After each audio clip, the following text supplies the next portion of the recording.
অনেক অপেক্ষার পরে উৎসব সিনেমাটি চলে এসেছে। তো আমিও চলে আসলাম এটার এক্সপ্লেইন নিয়ে। সিনেমাটিতে অভিনয় করেছে জাহিদ হাসান, চঞ্চল চৌধুরী, জয়া আহসান, অপি করিম, সাদিয়া আয়মান সহ আরও অনেকে। বাংলা সিনেমার হিস্ট্রিতে এটা আমার দেখা one of the best cinema. উৎসব সিনেমাটি এখনও প্রেক্ষাগৃহে চলছে, তো উৎসবের জোয়ারে গা ভাসাতে তোমাকে অবশ্যই প্রেক্ষাগৃহে যেতেই হবে। আর এই সিনেমাটি এখন পর্যন্ত কোনো অনলাইন প্ল্যাটফর্মেই আসেনি, তো অনেকজনের রিকোয়েস্ট আমাকে এটা ট্রেলার দিয়েই করতে হচ্ছে। এই কারণে কথার সাথে সবসময় সিনের মিল নাও থাকতে পারে। বিষয়টা তোমরা একটু ক্ষমা সুন্দর দৃষ্টিতে দেখবে। যদি তোমাদের সিনেমার কাহিনীটি পছন্দ হয় তাহলে কিন্তু অবশ্যই প্রেক্ষাগৃহে গিয়ে সিনেমাটি দেখবে। কোনো স্পয়লার না দেওয়ার একটা লাইক দিয়ে চলো তাহলে গল্পের গভীরে ঢুকে পড়া যাক। সিনেমার শুরুতেই দেখা যায় জাহাঙ্গীর নামের একজন লোককে। অন্য সব মানুষের থেকে সে একটু বেশি কৃপণ ছিল, এই জন্য গ্রামে তোর নাম ছিল খাইস্টা জাহাঙ্গীর। সে কিন্তু মানুষ হিসেবে খুব একটা খারাপ না, তবে ওর অতি কৃপণ মনোভাবটা মানুষের কাছে ওকে অসহনীয় করে তুলেছিল। সোজা কথায় বলতে গেলে সে একদম হাড় কিপটে। জাহাঙ্গীর থেকে খাইস্টা জাহাঙ্গীর হয়ে ওঠার পর্বটা শুরু হয়েছিল 1 বছর আগে। জাহাঙ্গীর তার মামাতো ভাই মোবারক সাহেবের বাড়িতে থাকত। ঢাকার মোহাম্মদপুরের শান্তিনীর নামক একটা আবাসিক এলাকায় ছিল মোবারক সাহেবের বাড়িটা। মোবারক সাহেব এবং জাহাঙ্গীর মিলে তাদের ক্যাটারিংয়ের ব্যবসাটা চালাতো। সেটার নাম ছিল উৎসব ক্যাটারিং। মোবারক সাহেব তার প্রতিষ্ঠানের নামের মতোই সবসময় উৎসব করতে পছন্দ করতেন। ঈদের আগের দিন রাতে এলাকার প্রায় সবাইকে দাওয়াত করতেন ওনার সাথে। খাওয়া দাওয়া, মজ মাস্তি অনেক কিছু হতো সেখানে। আর মোবারক সাহেব ছিলেন শৌখিন মানুষ, তিনি গান গাইতে খুবই পছন্দ করতেন। সবাইকে একত্রিত করে হারমোনিয়াম বাজিয়ে গান গাইতে ওনার অনেক পছন্দ ছিল। এর জন্য প্রত্যেক চাঁদ রাতেই তিনি এই কাজটা করতেন। প্রত্যেক বছর না এবারও মোবারক সাহেব অনেক মানুষ দাওয়াত দিয়েছেন। তারপর শুরু হয়ে যায় সেখানে সঙ্গীত সন্ধ্যা। গান গাইতে গাইতে মাঝখানে মারা যায় মোবারক সাহেব। ওনার গানটা শেষও হয় না।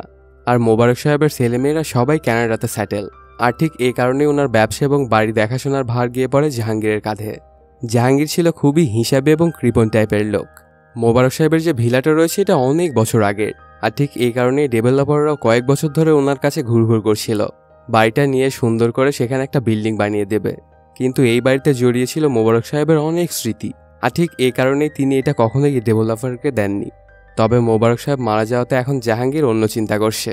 এই ছোট্ট আর পুরাতন বাড়িতে তেমন একটা ভাড়াটিয়াও হয় না, ঠিক এই কারণেই সে ডিসাইড করে যে এই বাড়িটা ডেভেলপারকে দিয়ে দেবে। এলাকার মধ্যে জাহাঙ্গীর যেখানেই যেত সেখানেই চলতো ওর কিপটামি। ওর কিপটামি দেখতে দেখতে এলাকার মানুষ একদম অসহ্য হয়ে যায়। হঠাৎই একদিন এলাকার কিছু তরুণ তরুণী ব্যান্ড সঙ্গীত প্র্যাকটিস করছিল উচ্চস্বরে। ঠিক তখনই জাহাঙ্গীর চলে যায় থানায় এবং ডেকে আনে পুলিশ, আর সেই ছেলেপেলেদেরকে ধরিয়ে দেন। যেসব পোষা বিড়াল এলাকায় ঘুরে বেড়াতো তাদেরকে ধরে আটকে রাখতো জাহাঙ্গীর। আশেপাশের কোনো বাড়িতে যদি কোনো অনুষ্ঠান হতে লাগতো এবং সেখানে ডিজে পার্টি বা এরকম টাইপের বক্স বাজাতে থাকতো, তাহলে অনেক সময় জাহাঙ্গীর সেটা লাইনও কেটে দিত। এলাকায় যেই প্রোগ্রামই হোক না কেন কোনোটাতেই চাঁদা দেয় না জাহাঙ্গীর। অকারণেই মানুষজনের গাছের ডালপালা কেটে দিত। আরও অনেক আজেবাজে কাজ করতো জাহাঙ্গীর। আর ঠিক এই কারণে এলাকার মানুষ তাকে একদমই দেখতে পারত না, আর খাইস্টা জাহাঙ্গীর বলে ডাকতো। আর ঠিক এই কারণে এলাকার মানুষরা তো ওকে নিয়ে একটা স্লোগানও বানিয়ে ফেলেছে, খাইস্টা জাহাঙ্গীর নিপাত যাক, শান্তিনীর মুক্তি পাক। কিন্তু এই ব্যাপারটা তো জাহাঙ্গীর সাহেবের কোনো ভ্রুক্ষেপই নেই। এলাকার মানুষ তাকে নিয়ে যা বলে বলুক, এতে তার কিচ্ছু আসে যায় না। উৎসব ক্যাটারিংয়ের যে স্টাফরা আছে তাদের বেতনাদিও ঠিকভাবে দেয় না জাহাঙ্গীর, আর ছুটি তো একদমই দেয় না বললেই চলে। এ বাড়িতে জাহাঙ্গীর তার স্টাফদের ছুটি দিয়েছিল মাত্র 1 দিন। আর ঈদের দিন জাহাঙ্গীর বের হতো 2 টাকার বান্ডিল নিয়ে। এলাকার বাচ্চা কাচ্চারা যখন ওর কাছে সালামি চাইতে আসতো তখন 2 টাকা করেই দিত। এলাকার সকল মানুষের বিরক্তর কারণ হয়ে এভাবেই জীবনযাপন করছিলেন জাহাঙ্গীর। এভাবেই কেটে যায় 1টি বছর। আবারও চাঁদ রাত চলে আসে। আর জাহাঙ্গীর যেহেতু অনেক কিপটা ছিল, এর জন্য চাঁদ রাতে আর তাদের বাড়িতে যে অনুষ্ঠানটা হতো সেই অনুষ্ঠানটাও সে করা বন্ধ করে দিয়েছিল। আর এই চাঁদ রাতটাই জাহাঙ্গীরের সাথে ঘটে যায় ভয়ঙ্কর এক ঘটনা। সেদিন রাত্রেবেলা যখন জাহাঙ্গীর ঘুমিয়েছিল তখন হঠাৎই স্বপ্নে দেখতে পায় তার ভাই মোবারককে। অন্যান্য চাঁদ রাতের ন্যায় স্বপ্নের মধ্যেও মোবারক সাহেব হারমোনিয়াম বাজিয়ে গান গাইছিল। স্বপ্নের মধ্যে জাহাঙ্গীর অনেক ভয়ে ভয়ে যায় মোবারক সাহেবের কাছে। খানিকক্ষণ জাহাঙ্গীরের দিকে তাকিয়ে থেকে তারপর মোবারক বলতে থাকে, আজ রাতে 3টা ভূত আসবে তোমার সাথে দেখা করতে। আর এই ভূতগুলো তোমাকে পালাক্রমে দেখাবে তোমার জীবনের অতীত, বর্তমান এবং যে ভবিষ্যৎটা হতে পারতো এমন কিছু। মোবারক সাহেবের মুখে এইসব কথা শুনে অনেক ভয় পেয়ে যায় জাহাঙ্গীর, আর দেয় এক চিল্লানি। সাথে সাথেই ঘুমটাও ভেঙে যায় জাহাঙ্গীরের। ঠিক তখনই তার কানে ভেসে আসে ওর বাসার বাথরুম থেকে কেউ যেন চিৎকার করে বেসুরো গলায় গান গাইছিল। তারপর ভয়ে ভয়ে গিয়ে জাহাঙ্গীর টয়লেটের দরজাটা খোলে। সেখানে গিয়ে দেখতে পায় চঞ্চল চৌধুরী সাদা সাদা কালো কালো গানটি গাইছিল এবং দাঁত ব্রাশ করছিল। স্বপ্নে যেমনটা মোবারক সাহেব বলেছিল যে ওর কাছে 3টা ভূত আসবে, এটা হলো তার প্রথম ভূত। মানুষ ভূতেদের খুব একটা বিশ্বাস করে না, ঠিক এই কারণে এই ভূতটা এসেছিল চঞ্চল চৌধুরীর ছদ্মবেশ ধরে। আর জাহাঙ্গীরও কোনোভাবে ব্যাপারটা মেনে নিতে পারে না। সে চিন্তা করতে থাকে যে এগুলো হয়তো বা আমার মনের ভ্রম, ভূত বলতে তো পৃথিবীতে কিছু নেই, স্বপ্নে ওগুলো দেখেছি, এই জন্যই হয়তো হ্যালুসিনেশন হচ্ছে। তবে ভূতও কম না, সে বিশ্বাস করেই ছাড়বে যে সে ভূত। জাহাঙ্গীরের বাড়িতে একটা পুরাতন টিভি ছিল যেটা গত 20 বছর ধরে নষ্ট।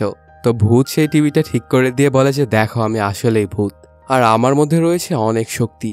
আর সেই টিভিটাতেই চঞ্চল চৌধুরী দেখতে থাকে জাহাঙ্গীরের অতীত।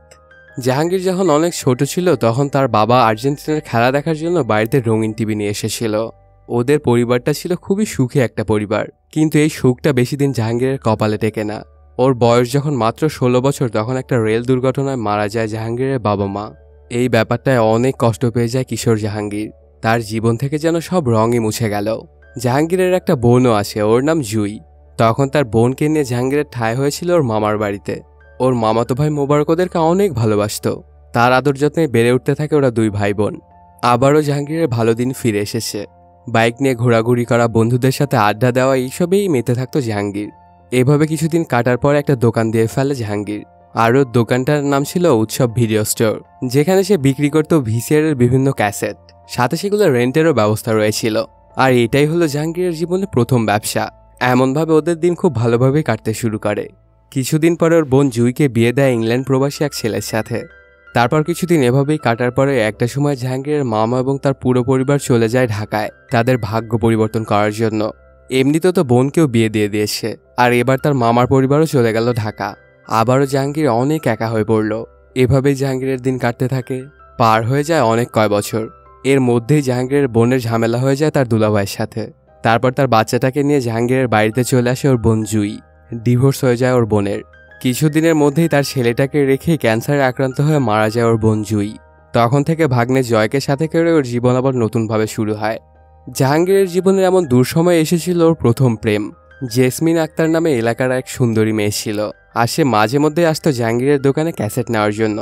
এমন একদিন জেসমিন ওর দোকানে এসে শাহরুখ খানের একটা সিনেমা নেয়, যেটার নাম ছিল দিলওয়ালে দুলহানিয়া লে যায়েঙ্গে। কিন্তু ভুলবশত জাহাঙ্গীর তাকে দিয়ে দিয়েছিল বেসিক ইনস্টিংক্ট নামে আরেকটা সিনেমার ক্যাসেট। আর এই ব্যাপারটা নিয়ে অনেক ঝগড়াঝাটি হয় ওদের দুজনের মধ্যে। তারপর পরে জাহাঙ্গীর তার ভাগ্নের মাধ্যমে আবার ওই দিলওয়ালে দুলহানিয়া লে যায়েঙ্গে সিনেমাটি দেয় জেসমিনকে। এরপর থেকে আস্তে আস্তে ওদের দুজনকে ভালো লাগাতে শুরু হয়। আর এমন মেলামেশা করতে করতে কিছুদিনের মধ্যে ওদের ভালো লাগাটা ভালোবাসায় পরিবর্তন হয়। কিছুদিন প্রেম ভালোবাসা করার পরে জাহাঙ্গীর সোজা চলে যায় জেসমিনের বাড়িতে এবং বিয়ের প্রস্তাব দেয়। তবে এখানে জেসমিন একটা প্রস্তাব করে বসে। সে জানায় যে আমি তোমাকে বিয়ে করতে পারি, কিন্তু আমাকে ঢাকায় গিয়ে পড়াশোনা করতে দিতে হবে। তখন জাহাঙ্গীর জেসমিনের এই শর্তটা মেনে নেয়, আর এর জন্য ওদের বিয়েও হয়ে যায়। এতটুকু পাস্ট দেখানোর পরে কাহিনীটা আবার চলে আসে প্রেজেন্ট টাইমে। দেখতে পাওয়া যায় চঞ্চল চৌধুরীর রূপী সেই ভূতটা উধাও হয়ে গেছে, আর টিভিটাও আবার ঠিক আগের ন্যায় ঝিরঝির করতে শুরু করে। জাহাঙ্গীর কিছুতে বুঝে উঠতে পারে না যে সে এতক্ষণ স্বপ্ন দেখছিল না এটা আসলেই ঘটল ওর সাথে। অনেক চিন্তাভাবনা করে এর কোনো কুল কিনারা পাচ্ছিল না জাহাঙ্গীর। এর জন্য সে সেখান থেকে সোজা চলে আসে নিচতলায় ওদের অফিসে। সেখানে ঘোরাঘুরি করতে থাকলে জাহাঙ্গীরের সাথে দেখা হয়ে যায় দ্বিতীয় ভূতের। আর এই 2 নম্বর ভূতটা এসেছিল জয়া আহসানের রূপ ধরে। এখনও জাহাঙ্গীরের পুরোপুরি বিশ্বাস হচ্ছিল না যে সে আসলেই স্বপ্ন দেখছে না এটা রিয়েলিটিতেই ঘটছে। তারপরেও যেহেতু সে প্রথম ভূতকে দেখে ফেলেছে, এখন সে মোটামুটি বিশ্বাস করতে শুরু করেছে। এই 2 নম্বর ভূত মানে জয়া আহসান এক তুড়িতে জাহাঙ্গীরকে নিয়ে চলে আসে একটা ফাঁকা হলের মধ্যে। হলে থাকা সেই বিশাল পর্দার জাহাঙ্গীর দেখতে পায় তার ফেলে আসা সংসার জীবন। জাহাঙ্গীর, জেসমিন এবং তার ভাগ্নে জয়ের সময় খুব ভালোভাবেই কাটছিল। ওদের সংসার জীবনে কোনো রকম কোনো ঝামেলাই হতো না। তবে আস্তে আস্তে তাদের রিলেশনে পড়তে থাকে জাহাঙ্গীরের কৃপণতার ছাপ, আর তাদের সম্পর্কটায় ফাটল ধরতে শুরু করে। যেমন একসাথে কোথাও ঘুরতে গেলে সেটার হিসেব নিকেশ করার নিয়ে ওদের মধ্যে বেঁধে যেত ঝামেলা। কুরবানির সময় মাংস বিতরণ নিয়েও হতো অনেক ঝামেলা, কারণ জাহাঙ্গীর কোনোভাবে গরিব দুঃখীদের প্রাপ্যটা দিতে চাইতো না ঠিকঠাকভাবে। তারপরে এসব কিছু মেনেই চলছিল জেসমিন। তবে হঠাৎ একদিন জাহাঙ্গীর সবকিছুর মাত্রায় পার করে ফেলে। অনেক আগে থেকেই জেসমিনের স্বপ্ন ছিল সে ঢাকা ভার্সিটিতে পড়বে, আর সেই জন্য ইন্টারমিডিয়েট পাশ করার পরে জেসমিন ঢাকা ভার্সিটিতে ভর্তি হওয়ার জন্য সেটার ফর্ম উঠায়। দেখতে দেখতেই সেটার ভর্তি পরীক্ষার দিন ঘনিয়ে আসে। আর ঠিক এই সময় জাহাঙ্গীর করে বসে আজব এক কাণ্ড। জেসমিনের ভর্তি পরীক্ষার জন্য যে অ্যাডমিট কার্ডটা আছে সেটা নিয়ে গিয়ে একটা সিন্ধুকের মধ্যে লুকিয়ে ফেলে জাহাঙ্গীর, আর এটার জন্য পরীক্ষাটা দেওয়া হয় না জেসমিনের। এর মধ্যেই জয়কে তার বাবা ইংল্যান্ডে নিয়েও চলে গেছে। তবে জেসমিন এখনও তো জানতোই না যে তার অ্যাডমিট কার্ডটা আসলে কি হয়েছিল। সে তো নিজেকেই দোষ দিয়ে যাচ্ছিল যে হয়তোবা সেই ঠিকঠাকভাবে এটা রাখতে পারেনি, এর জন্য হারিয়ে ফেলেছে। তবে একদিন বাসা গোছানোর সময় জেসমিন খুঁজে পায় সিন্ধুকের মধ্যে সেই অ্যাডমিট কার্ডটা। এটা দেখে জেসমিনের আর বুঝতে বাকি থাকে না যে তার স্বামী জাহাঙ্গীর ইচ্ছে করেই সেটা লুকিয়ে রেখেছিল, যেন সে ঢাকা বিশ্ববিদ্যালয়ে পরীক্ষা দিতে না পারে। এই ব্যাপারটা নিয়ে জেসমিন তো অনেক রাগান্বিত হয় আর জাহাঙ্গীরকে যা ইচ্ছা তাই বলতে শুরু করে। তবে জাহাঙ্গীরও তো অনেক চালাক মানুষ, সে নিজের ভুলটা স্বীকার করে না এবং অনেক করে ক্ষমা চায় জেসমিনের কাছে। আসলে জাহাঙ্গীর এই কাজটা করেছিল অন্য কারণে। সে মনে মনে চিন্তা করেছিল যে ছোটবেলা থেকে যাকেই সে বেশি ভালোবাসছে সেই তাকে ছেড়ে চলে গেছে, আর যদি জেসমিন ঢাকা ভার্সিটিতে চান্স পেয়ে যায় তাহলে হয়তো বা তাকে ছেড়ে চলে যাবে জেসমিন। আর ঠিক এই ভয় থেকেই জাহাঙ্গীর ওর অ্যাডমিট কার্ডটা লুকিয়ে ফেলেছিল। অনেক করে বোঝানো সোজানোর পরে জেসমিনকে মানিয়ে নেয় জাহাঙ্গীর। ওদের সময় আবারও ঠিকঠাকভাবে চলতে শুরু করে। হঠাৎই এক সকালবেলাতে জাহাঙ্গীর জেসমিনকে বলে, তুমি আমার ভাগ্নে জয়কে ভালোভাবে দেখে শুনে রাখতে পারোনি, আর ঠিক এই কারণে ওর বাবা ওকে নিয়ে চলে গেছে ইংল্যান্ডে। এই কথাটা শুনে অনেক রেগে যায় জেসমিন এবং বলে, তুমি কি ওকে কখনো একটা খেলনা পর্যন্ত কিনে দিয়েছো, বা ওর খাবার জন্য ভালো কোনো জিনিস কি কোনোদিন তুমি এনে দিয়েছো, কিংবা ওর হাতে কোনোদিন তুমি টাকা ধরে দিয়ে বলেছো যে তোর যা ইচ্ছা দোকানে গিয়ে খাস? এমনটা তো তুমি কখনো করনি, আর দোষ দিচ্ছ তুমি আমাকে। তো তোমার ভাগ্নেকে যে তোমার দুলাভাই নিয়ে গেছে এর দায়ী তুমি, এটার দোষটা তুমি আমাকে করতে পারো না। এসব কথাবার্তা নিয়ে ওদের দুজনের মধ্যেই লেগে যায় তুমুল গণ্ডগোল। সময় এভাবেই পার হতে থাকে। জাহাঙ্গীরের অতি কৃপণতার জন্য সবার জীবনকেই সে বিভীষিকাময় করে তুলেছিল। তবে জাহাঙ্গীরের চিন্তাধারা অন্যরকম। 16 বছর বয়সে সে যখন তার বাবা মাকে হারিয়েছিল তখন থেকেই সে বুঝতে পেরেছিল যে অর্থকষ্ট কতটা খারাপ হতে পারে। আর ঠিক এই কারণেই সে টাকা পয়সা গুছিয়ে রাখত, যে যদি সামনে কোনোদিন ঝামেলা হয় তাহলে এটা দিয়েই সে চলতে পারবে। আর জাহাঙ্গীরের বড় হওয়ার পরে তার বাবার দেনা তাকেই শোধ করতে হয়েছিল। আর এই ব্যাপারগুলো থেকেই শুরু হয়েছিল জাহাঙ্গীরের কিপটামি। সবসময় জাহাঙ্গীর জেসমিনকে এইসব কথাই বলতো। তবে জাহাঙ্গীরের এত কাহিনী শুনতে চায় না জেসমিন, আর ওর এত দুঃখের কথা কোনোভাবেই মন গলাতে পারে না জেসমিনের। জাহাঙ্গীরের কৃপণতাকে তো সে মেনেই নিয়েছিল, কিন্তু ওর যে অ্যাডমিট কার্ডটা লুকিয়েছিল এটার জন্য ওর জেসমিনের রাগ বেশি ওর ওপর। কোনোভাবেই সে নিজেকে মানিয়ে নিতে পারছিল না ওই লোকটার সাথে যে তার ভালো চায় না। সারা রাত ধরে চিন্তাভাবনা করে জেসমিন, আর পরদিন সকালবেলা একটা চিঠি লেখেই চলে যায় জেসমিন। উদ্দেশ্য ঢাকা। জেসমিন আর জাহাঙ্গীরের বাড়িটা ছিল রাজশাহীতে।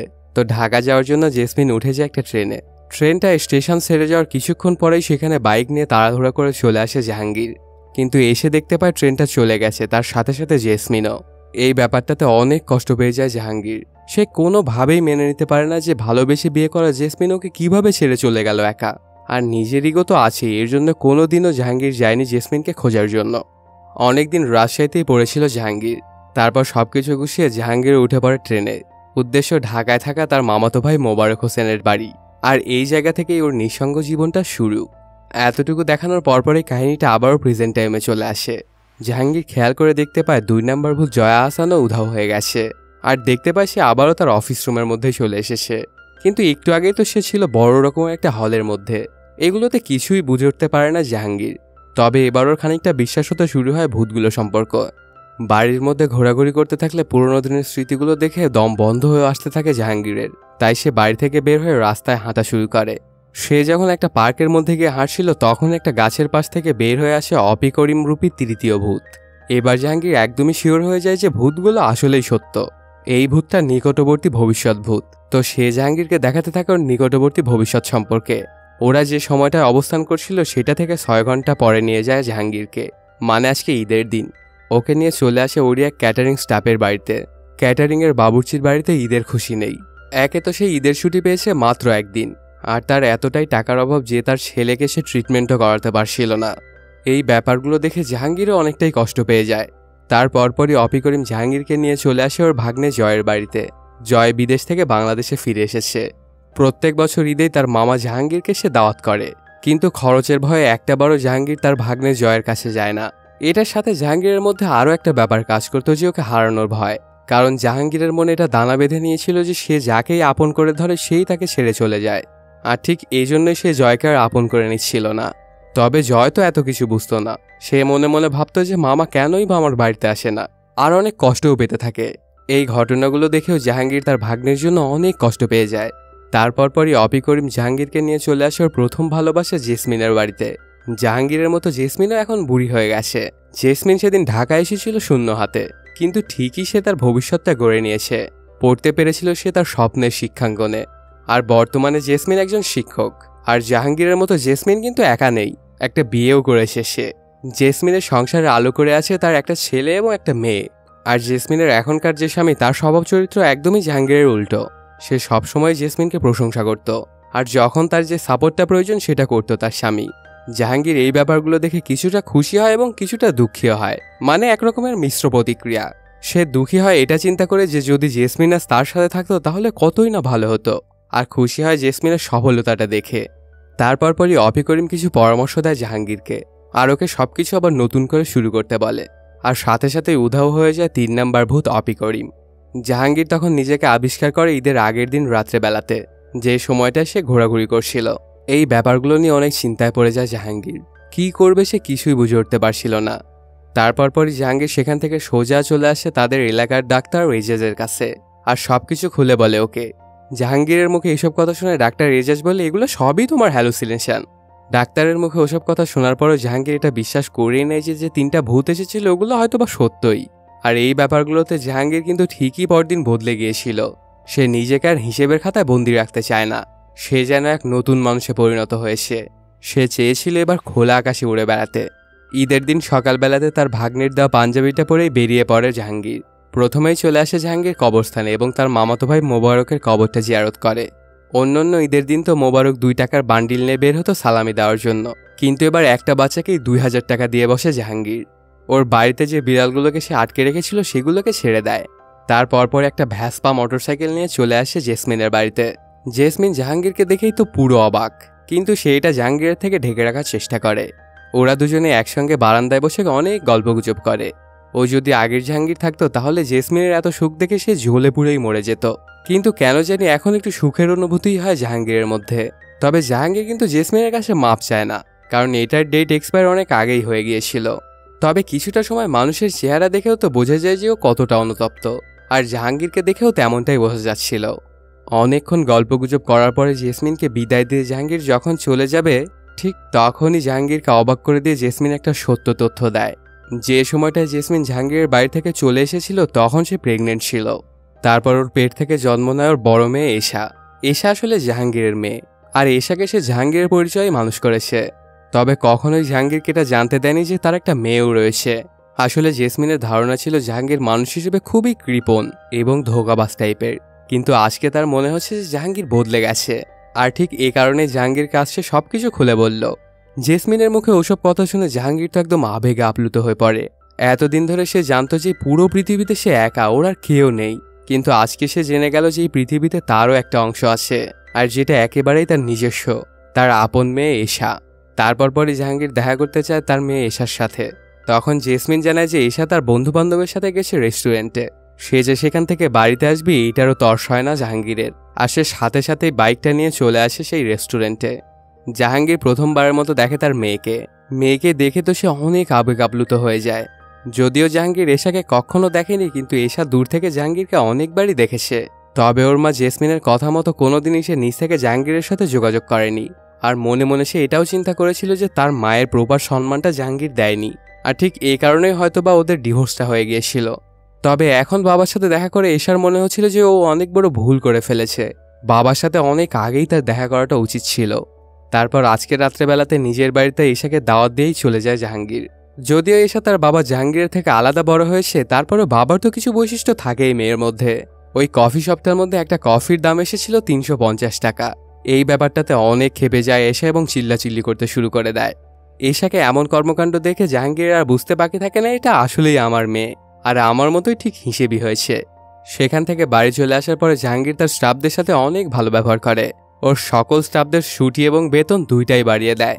যদিও চাঁদ রাতটা পার হয়ে গেছে, তারপরেও ঈদের দিন রাত্রেবেলাতে জাহাঙ্গীর ওর বাড়িতে একটা অনুষ্ঠানের আয়োজন করে, যেমনটা প্রতি চাঁদ রাতেই করতো ওর মামাতো ভাই মোবারক। আর সেখানে গান গাওয়ার জন্য আমন্ত্রণ জানায় এলাকার সেই ব্যান্ড দলটাকে। নিজের ভাগ্নেকে এতদিন ওর থেকে দূরে সরিয়ে রাখলেও আজকে তার বুকে জড়িয়ে নেয়। সাথে সাথে জাহাঙ্গীর এটাও সিদ্ধান্ত নেয় যে মোবারক ভিলার কোনোভাবেই সে ডেভেলপারকে দিবে না। সে যতদিন বেঁচে থাকবে এটা এইভাবেই থাকবে। আর মেয়ের জন্য নিজের ক্যাটারিং সার্ভিস থেকে সাজিয়ে আনে বিশাল আকৃতির এক থালি, যেটার মধ্যে ছিল পোলাও, কোরমা, রোস্ট আরও কত কি। আজকে প্রথমবারের মতো বাবা মেয়ে একসাথে ডিনার করে। সবকিছু খুব ভালোভাবেই হতে থাকে। তারপরই দেখা যায় 3 জন ভূতে একটা মিটিংয়ে বসে। আসলে ঢাকা শহরের পুরনো বাড়িগুলোর চিপায় চাপায় ভূতেদের বসবাস। এই বাড়িগুলো ভেঙে ডেভেলপাররা নতুন বড় বড় বিল্ডিং তুলে ফেলে। তখন ভূতদের জন্য বসবাস করা কঠিন হয়ে ওঠে। জাহাঙ্গীরও যখন সিদ্ধান্ত নিয়েছিল যে তার বাড়িটা ডেভেলপারকে দিয়ে দিবে, তখন ভূতেরা নড়ে চড়ে বসেছিল। তারপর এক রাতের মধ্যে জাহাঙ্গীরকে এত সব ব্যাপার স্যাপার দেখালো যেগুলোতে বদলি হয়ে গেল জাহাঙ্গীর। পুরোটাই যেন একজন ভিন্ন মানুষ। খাইস্টা জাহাঙ্গীর থেকে হয়ে উঠল শুধু জাহাঙ্গীর, বা বলা যায় দানবীর জাহাঙ্গীর। আর এই বাড়িটা ডেভেলপারকে দেওয়ার সিদ্ধান্তটাও বাতিল করে দিল। আর এর মাধ্যমেই শেষও হয়ে যায় সিনেমাটি। আমার কাছে তো মনে হয়েছে বাংলা সিনেমার হিস্টোরিতে one of the best movie এই উৎসব। আর যদি এই উৎসবের গল্পটি তোমাদের ভালো লাগে তাহলে অবশ্যই হলে গিয়ে দেখবে, কারণ এই 15-20 মিনিটে তো কোনোভাবেই সিনেমার মূল মজা তোমরা পাবে না।